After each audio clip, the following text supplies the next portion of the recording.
Yes. Okay. Good afternoon, everyone. Thanks for coming.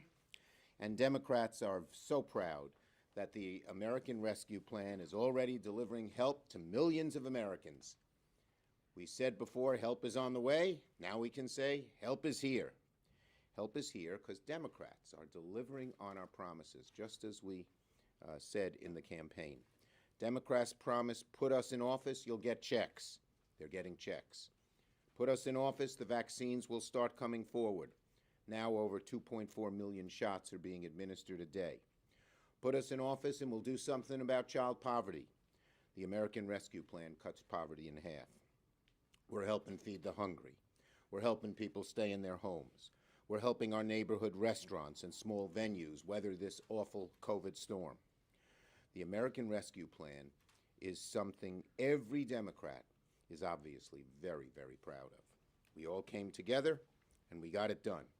And there's so much here for us to talk about. President Biden, Vice President Harris, members of the Biden cabinet are barnstorming the country to tout what's in the bill. Democrats kept our promise and we're delivering real help to working Americans. Something not even talked about, the pensions.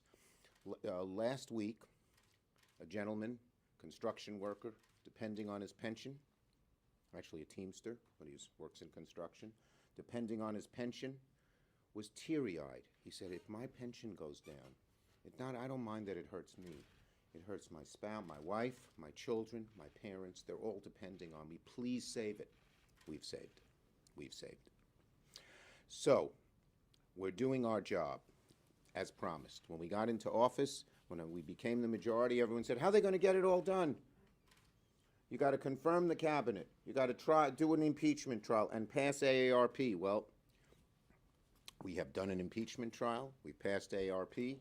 And with the nomination of Mr. Walsh, every cabinet secretary will have been installed, all 16.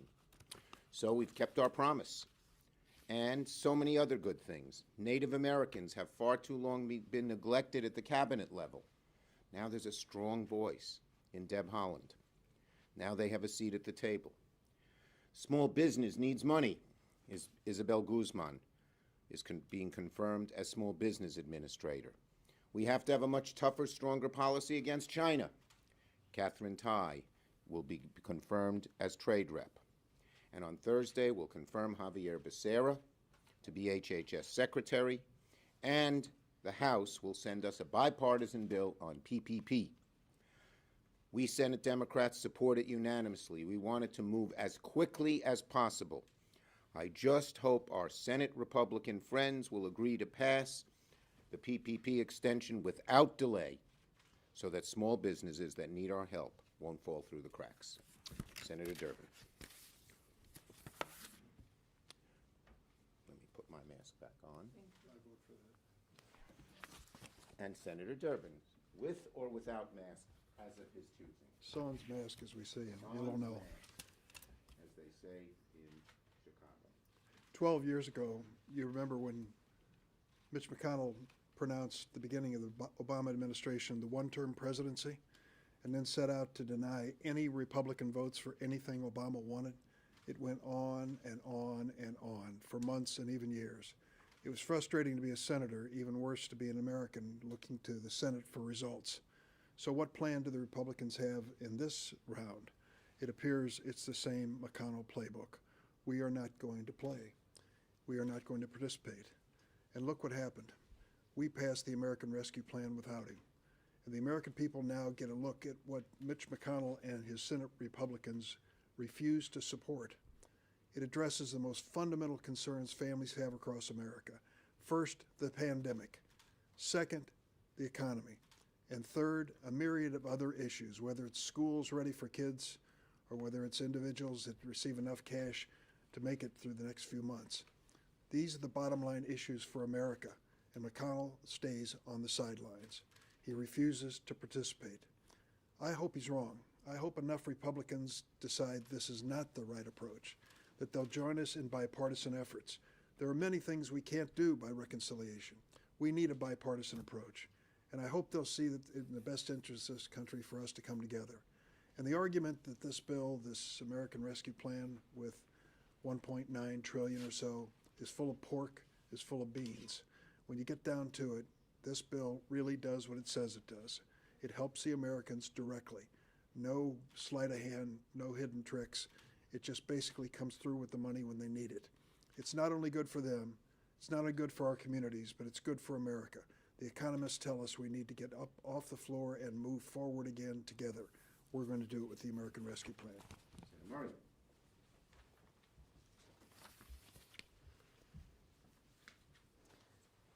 Thank you. I've been thinking a lot lately about something that Vice President Kamala Harris said recently. She made the point, and I'm paraphrasing, that while we've got to get back to normal when it comes to things like sending our kids off to school safely or hugging our kids and grandkids who aren't in the same household, visiting family from out of town, and just not having to worry about a terrifying, deadly virus, we've also got to recognize that going back to normal doesn't make sense when normal wasn't working in the first place. Normal hasn't been working well for working parents, especially moms, even before this pandemic. Normal wasn't working for communities of color and tribes who faced deeply harmful, long-standing inequities across healthcare and education and economic opportunity long before this pandemic started. Normal hasn't been working for our essential workers, many of them who kept our country running this year while making poverty-level wages, or people with disabilities who've long faced ableism and inequity when it comes to accessing health care, getting a job, or receiving a quality education. I could go on, but what I'm glad of is the American Rescue Plan will help our country not just get back to normal, but set a course towards a fairer, stronger country and economy where all of our families and communities can succeed, not those just at the top. Expanding access to affordable child care, direct payments, tax relief for families, making health care more affordable, and so much more that's in the American Rescue Plan are ways to help our families weather the storm of COVID-19 and ensure our economy works for all of us. We've got a lot of work ahead, and we are far from the finish line when it comes to COVID-19. But we are going to stay clear-eyed about the challenges that we face. Make sure the Biden-Harris administration is fully staffed and able to put all of their all into ending this pandemic and continue putting workers and families first in everything we do. Thank you. Senator Stabenow.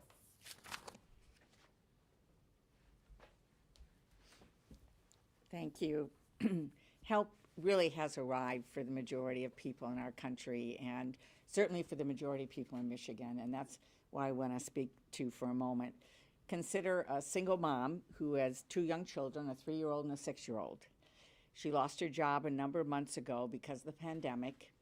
She's been worried sick, wondering how she's going to pay the rent, keep the heat on, which becomes an issue in Michigan in the winter, as well as making sure that lights are on and buy groceries for her children. Well, today, things have changed for that Michigan mom. When she checked her bank account today, she had an additional $4,200 in her bank account. Just think about what that means. She can make the rent. She can pay some critical bills, even buy some new shoes for her children who seem to grow out of them every single week. And that's just the beginning, because the American Rescue Plan goes far beyond $1,400 checks. This mom has been surviving on unemployment, and now she knows that this support will last until September, and she'll continue to get an additional $300 a week. Like so many other Americans, when she lost her job, she lost her health care. Not anymore. The American Rescue Plan is paying for her COBRA payment for the next 6 months. She no longer has to worry about her family that they'll lose their home because the American Rescue Plan provides emergency aid to cover back rent. And she's less worried that they'll go hungry because SNAP benefits alone have increased by about $75 a month for her family, which is critically important when she goes to the grocery store. The American Rescue Plan also helps cover the cost of child care so she can have some help while she's doing a job interview. And she's relieved that her first grader is going to be able to go back to school full time because his teachers and his bus driver and the other people that work at the school will be able to get vaccinated, and they'll address other safety measures under the funds in the American Rescue Plan. So today, a lot has changed for this Michigan mom. She no longer feels alone. She feels like somebody's got her back. For this Michigan mom and so many others, help has arrived. I'd like to I thought my colleagues gave, well, Patty, Debbie, Dick, great talks. Good job. Yes. Can I ask if you have a response to Leader McConnell saying today that a change in the cloture rules would turn the Senate into a 100-car pileup with nothing moving? And secondly, on that point, do you agree with Senator Durbin's view that the filibuster has become the Okay, death let me grip of answer democracy? both. First, Senator McConnell is always looking for a diversion. He knows how popular ARP is. He knows he and his whole caucus opposed it, and that the American people, even Republicans, we just survey in New York State, 55% of Republicans are for the ARP now that it's passed. So he's always looking for a diversion. As for the issue, we Democrats, all of us, believe we need big, bold change. As I've said before, we hope our Republican colleagues will work with us to produce that change. We will try to get them to work with us. But if not, we will put our heads together and figure out how to go, and everything is on the table. Leader Schumer, after this slate of cabinet nominations is finished, is it your intention to put your China bill on the floor immediately, and will it have the support of the necessary 10 or so Republicans? Well, first, we are going to sit down and talk to our caucus is going to sit down and talk together about where we should go next. Right now, we're still filling the president's cabinet, the last few nominees, and that'll take this week and next week, as well as passing PPP. But we will sit down as a caucus and with the Biden administration and decide exactly where to go next. We have a lot of things we want to do. On the China bill, we have good bipartisan support on that. My instructions to every one of the chairs who's working on the China bill is to work with your Republican colleagues. The centerpiece is a bipartisan proposal, the Endless Frontiers Act, proposed by myself and Todd Young of Indiana, and he's very enthusiastic. The semiconductor piece is bipartisan. Lots of the other parts of it are bipartisan, and we hope to have it as a bipartisan bill. Nope, she's next. Mr. Leader, two questions. One on the issue of immigration. Obviously, there's an emerging crisis at the border, but why don't you think that there is the will right now to fix it in a big way in your chamber? I mean, just yesterday, Senator Durbin said that there's little chance of passing the president's bill. So what do you think? We believe, look, I think the president's bill is great. And as you know, it's not that different from the bill that Senator McCain and I worked in the Senate with a gang of 8. Dick Durbin was a member of it. And so we're going to try to do everything we can for as bold an immigration bill as we can get. Plain and simple. We'll see where our Republican colleagues are. Also, just very quickly, I Next, have a next. follow-up. No. On Friday, you called on Governor Cuomo to resign, but earlier in the day, you had not reached that point. What changed for you over the last several hours to reach that conclusion? As I've said, New York State, under this COVID crisis, needs safe and they need secure and safe and strong leadership. The women have come forward. I'm proud they have. They've made some serious allegations, and they should be listened to. Because of these allegations, the governor has lost the confidence of his governing partners and of many New Yorkers, and he should step down. Have you spoken to him? Next. Have you spoken to him? Next. Following up on the immigration question, I'd like to hear from Senator Durbin on Okay. this issue as well, both of you. I mean, isn't it a problem, though? Aren't there divides in your caucus? You said yesterday, Senator Durbin, that the situation at the border made it harder to move a bill, and you said, the bill is similar, the comprehensive amendment is bill similar to Bill 2013. But we're dealing with a border issue now, therefore shouldn't that reflect what is going on there now? And to your point, doesn't that make it tougher? It's a challenge, and the new administration deserves an opportunity to respond to it. And I think it's going to be part of the conversation about immigration. Let's assume for a second they're successful in doing it. And 6 weeks from now, we don't have a situation that's as challenging as the one today. Does that mean the Republicans will come forward for immigration reform? I'm not sure. But I think we need to deal with this reality at the border. I've said to the administration, come forward with your plan. Mayorkas is testifying maybe tomorrow. in the House of Representatives, and I'm looking forward to what his suggestions are. We want to work together. But do you think to that end that there's, We don't do one question each. Yep. In order to get meaningful immigration reform done, that may include measures for the southern border as well. Are you able to do that in a comprehensive package, or Well, does look. it have to be done piecemeal? Well, I would like, you look, my strongest desire is to pass comprehensive immigration reform. I felt that way since 2013 when the House blocked it. And we'll do everything we can to explore that area. The House hasn't sent us the comprehensive bill yet.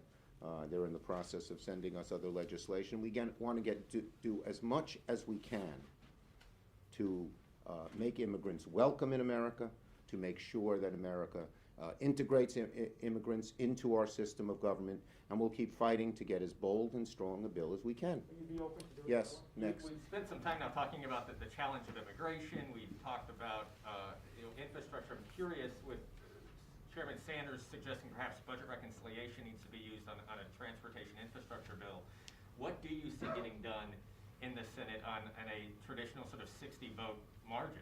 Well, as I said, we're going to try to work with Republicans wherever we can. The China bill is a bill. There are other bipartisan bills that are we're talking to our Republican colleagues about, and when we can work with our Republican friends, we will. But we must get bold change, and if our Republican friends block it, we're going to put our heads together and figure out the best way to go. Everything's on the table. It's plain and simple. Okay, thank you, everybody.